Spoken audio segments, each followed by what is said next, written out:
Please subscribe our YouTube channel Quality Perfect India and hit the bell icon for the latest update. Hello friends, मैं हूं जगदीश प्रसाद और आप देख रहे हैं आपका अपना चैनल क्वालिटी परफेक्ट इंडिया। आप सभी को इस चैनल पे स्वागत है, अभिनंदन है। आज का जो हमारा टॉपिक है वह है heat treatment of steel. Steel के हीट ट्रीटमेंट के बारे में जानेंगे। इस सेशन में आज हम जानेंगे कि हीट ट्रीटमेंट होता क्या है, हीट ट्रीटमेंट के कितने टाइप होते हैं और उसके बाद हीट ट्रीटमेंट का पर्पस क्या होता है और लास्ट में हम जानेंगे कि हीट ट्रीटमेंट का एप्लीकेशन कहाँ-कहाँ किया जाता है। आइए दोस्तों शुरू करते हैं। आइए दोस्तों हम बात करते हैं कि हीट ट्रीटमेंट प्रोसेस किसे कहते हैं।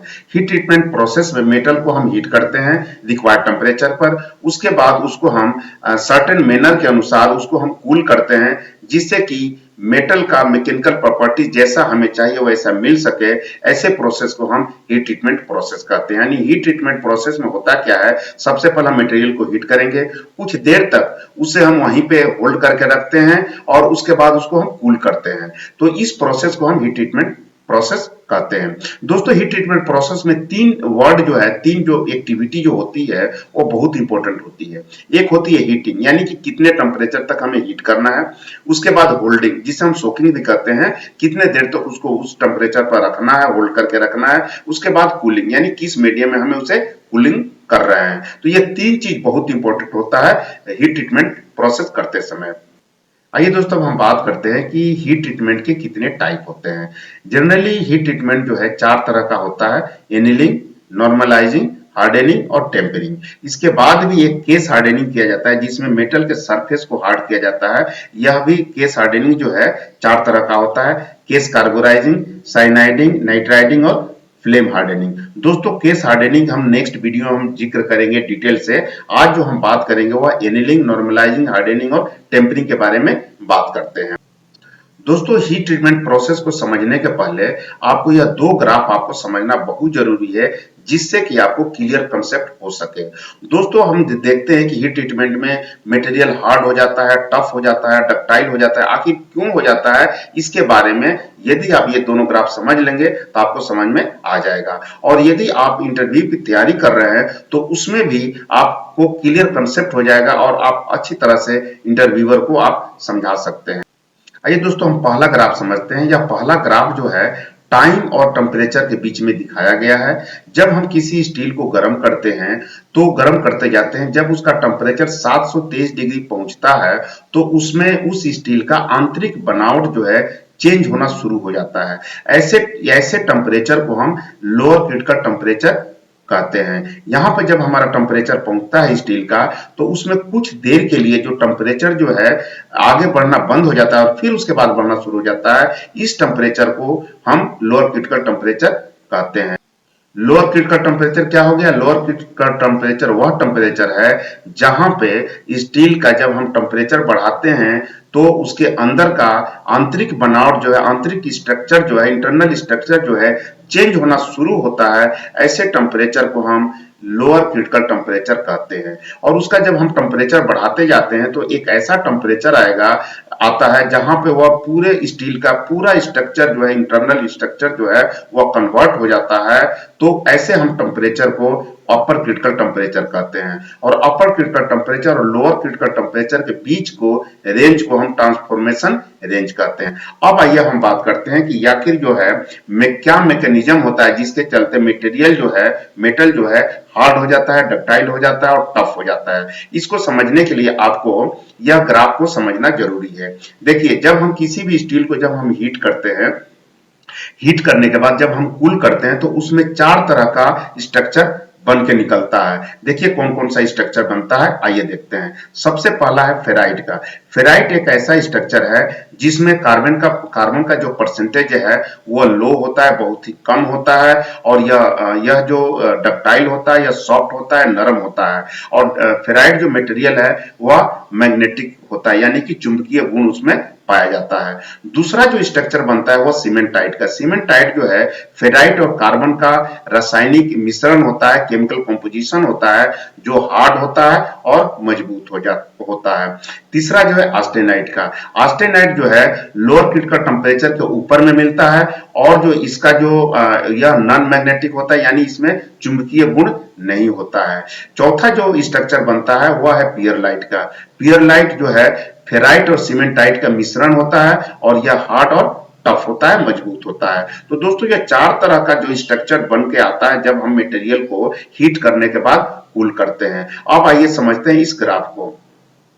यह ग्राफ जो एक्स एक्सिस में कार्बन का परसेंटेज दिखाया गया है और वाई एक्सिस में जो है टेम्परेचर का दिखाया गया है। यहाँ पर कार्बन का परसेंटेज 0.2, 0.4 इस तरह से 2 तक दिखाया गया है। और यहाँ पे जब हम स्टील को गर्म हम करते हैं तो आइए अब देखते हैं इसमें क्या क्या चेंजेस होता है। जब हम स्टील को गर्म करते हैं जो 7 से 23 डिग्री पर जब पहुंचता है लोअर किट का टेम्परेचर आ जाता है। उसके बाद इसका अपर किट का टेम्परेचर जो है जो इसका अलग अलग कार्बन के परसेंटेज के ऊपर डिपेंड करता है। यहाँ पर देखिए अगर 0.2 अगर कार्बन परसेंटेज है तो इसका यहाँ पे अपर किट का टेम्परेचर होगा, यदि 0.4 है तो यहाँ पे होगा। इस तरह से जैसे जैसे यह कार्बन का परसेंटेज जो है वह बढ़ते जाता है तो अपर किट का टेम्परेचर घटते जाता है। लेकिन एक ऐसा कार्बन का परसेंटेज आता है 0.8, 0.85 के आसपास जिसमें जो है लोअर किट का टेम्परेचर और अपर किट का टेम्परेचर जो है वह एक ही होता है। और इसके बाद यदि हम फिर भी गर्म करते हैं तो कार्बन परसेंटेज जैसे जैसे बढ़ता है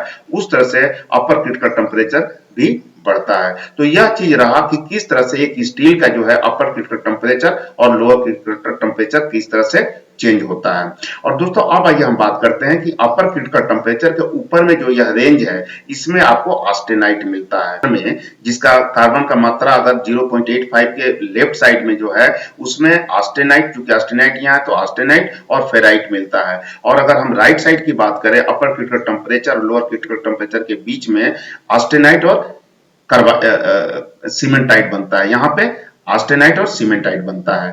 अब आइए हम देखते हैं कि लोअर किट का टेम्परेचर के नीचे में क्या क्या बनता है। यहाँ पे अगर 0.85 से कार्बन का परसेंटेज अगर लेफ्ट साइड में बात करें तो इसमें फेराइट और पियरलाइट बनता है और राइट साइड में है सीमेंटाइट और पियरलाइट बनता है। तो दोस्तों इस ग्राफ से आपको समझ में आ गया होगा कि जब हम मेटल को हम कूल करते हैं, स्टील को जब हम कूल करते हैं तो किस टाइप का स्ट्रक्चर आपको मिलता है और किसका उसका क्या प्रॉपर्टीज होता है। आइए अब हम प्रोसेस के बारे में बात करते हैं। सबसे पहले जो प्रोसेस इसका हो एनीलिंग का है। जैसा कि हमने पहले बताया कि कोई भी प्रोसेस हो उसमें हीट करना बहुत इंपॉर्टेंट होता है, कितने डिग्री तक हम हीट करेंगे, उसके बाद उसको हम कितने देर तक वहां होल्ड करते हैं ये बहुत इंपॉर्टेंट होता है और किस मीडियम में उसको हमको कूल करना ये बहुत इंपॉर्टेंट होता है। यहाँ पे एनीलिंग प्रोसेस में देखिए यहाँ पे अपर क्रिटिकल टेम्परेचर में हम इसको गर्म करते हैं। अपर क्रिटिकल टेम्परेचर से 50 से लेकर के 75 डिग्री सेंटीग्रेड तक इसको हम गर्म करते हैं अपर क्रिटिकल टेम्परेचर के ऊपर में और उसके बाद उसको कुछ देर तक उसको होल्ड करते हैं। होल्ड करने का जो है वह डिपेंड करता है कि आपका स्टील का थिकनेस कितना है। होल्ड करने के बाद उसको हम फर्नेस में ही उसको ठंडा होने के लिए छोड़ देते हैं, कूल करते हैं। जो ठंडा होता है, जो कूल होता है उसका रेट जो है 30 डिग्री सेंटीग्रेड से लेकर के 200 डिग्री सेंटीग्रेड पर आवर हो सकता है। जनरली हमने देखा है कि 100 डिग्री सेंटीग्रेड के रेट से उसको कूल किया जाता है। यह रहा आपका एनीलिंग प्रोसेस। अब इसका पर्पस क्या होता है, तो एनीलिंग का जब हम प्रोसेस करते हैं तो इसमें क्या क्या फायदा होता है आइए देखते हैं। सबसे पहले जो स्टील का जो है इंटरनल स्ट्रेस रिलीज हो जाता है, मटेरियल सॉफ्ट हो जाता है यानी मुलायम हो जाता है, इसकी डक्टिलिटी बढ़ जाती है और उसका ग्रेन साइज जो स्ट्रक्चर जो है मेटल का वह इंप्रूव हो जाता है। यह रहा एनीलिंग के बारे में। आइए अब हम बात करते हैं नॉर्मलाइजिंग का। इसमें क्या नॉर्मलाइजिंग में क्या होता है कि इसका जो टेम्परेचर हीट करने का जो है वह एनीलिंग की तरह होता है। अपर क्रिटिकल टेम्परेचर से 40 से 50 डिग्री सेंटीग्रेड तक इसको गर्म करते हैं। उसमें हम 50 से 75 करते थे, इसमें हम 40 से 50 डिग्री सेंटीग्रेड तक अपर क्रिटिकल टेम्परेचर के ऊपर में इसको गर्म करते हैं। उसके बाद उसको हम कूल करते हैं हवा में, यानी कि फर्नेस से निकाल करके हम स्टील को हवा में उसको कूल करते हैं। आइए हम बात करते हैं कि आखिर नॉर्मलाइजिंग क्यों किया जाता है। देखिए मेन इसका मकसद है, मेन इसका पर्पस है इंटरनल स्ट्रेस को रिमूव करना, रिलीज करना है। जैसा कि हम फोर्जिंग करते हैं या मशीनिंग करते हैं या कोई ऐसा एक्टिविटी करते हैं जिससे मटेरियल हार्ड हो जाता है तो उसको हम नॉर्मल करने के लिए उसको नॉर्मलाइजिंग प्रोसेस करते हैं जिसमें इंटरनल स्ट्रेस जो है रिमूव हो जाता है।